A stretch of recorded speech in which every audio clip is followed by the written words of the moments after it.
Hello mga kahabis, andito tayo ngayon para magbigay ng review sa isang item na napili natin sa social media. Ayan, kakarating lang ng parcel ko.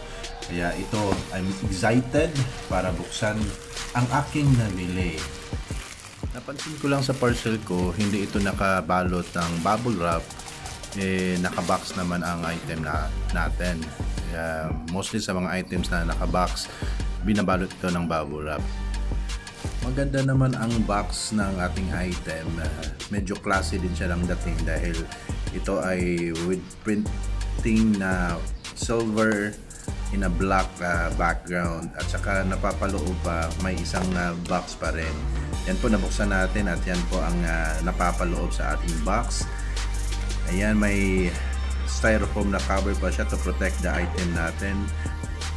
Meron tayong bottle of scented oil nakasama dito at saka yan po ang part ng ating mini helicopter, ang kanyang main rotor blade at saka ang body ng ating helicopter. Ayan, encased po siya with silver and black color.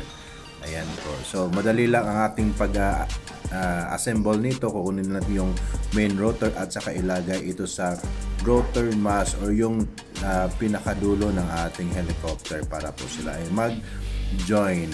Ayan, yan lang po kabilis ang pag-assemble ng ating item at saka madali lang siya. Ayan, testing lang natin to para malaman natin kung umiikot ba ang ating rotor blade.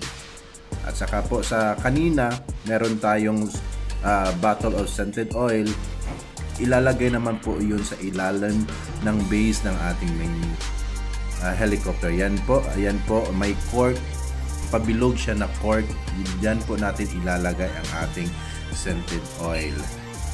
Yung scented oil is depende po sa inyo yon kung ano po ang gusto nyong amoy or fragrance na lalabas habang ito ay umiikot. Ang napili po natin dyan is ang chamomile para soothing lang siya habang natutulog ka or habang nasa malapit ka doon na relaxing ang amoy ng ating solar powered na mini helicopter. So nabili ko po ito dahil gustong-gusto ko po to collect something. Yan, ito po is nakikita ko na I believe it will last as well dahil ito ay solar powered, hindi siya kailangan ng baterya. Ayan, pagkalagay natin ng ating scented oil, pwede na itong ikabilit ulit para mabuo ang ating solar powered na mini helicopter. Para maiwasan ang pagkasira, ayusin lang ang pagkakabit nito.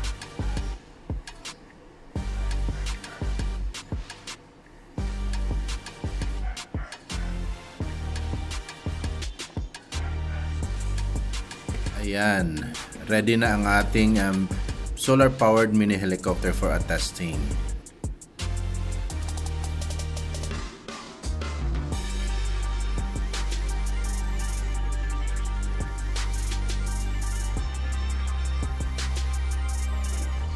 Dahil solar powered ang ating item, kaya kailangan natin ng i-test ito sa ilalim ng araw. Ayan po, may isang area kami sa bahay kung saan nakakapasok ang sinag ng araw. Ayan po, nilapit natin ito sa araw para ma-test natin. At voila, yan po, kita po ang ating solar powered mini helicopter. Ayan po, di ba po ang cute naman niya tingnan, ang liit pero ang ganda niya. Ayan, kung nandyan lang kayo sa malapit din, naaamoy nyo rin ang bango na dulot ng ating scented oil. Ayan po, kung napapansin nyo po, hindi ito umiikot dahil ito po ay hindi masyadong nasinagan ng sikat ng araw. So gaya ng isang relasyon din, pag walang init sa isang relasyon, ito po ay unti-unting namamatay. Kaya din po, kailangan nating painitin ang relasyon natin, hindi lang sa ating mga mahal sa buhay, sa ating asawa, kundi sa ating mga kaibigan din na napapalibot sa atin. Ayun o, nakakuha tayo ng isang hugot doon Ayan po, balik tayo sa ating solar powered mini helicopter. Baka kung saan-saan pa tayo mapunta nito.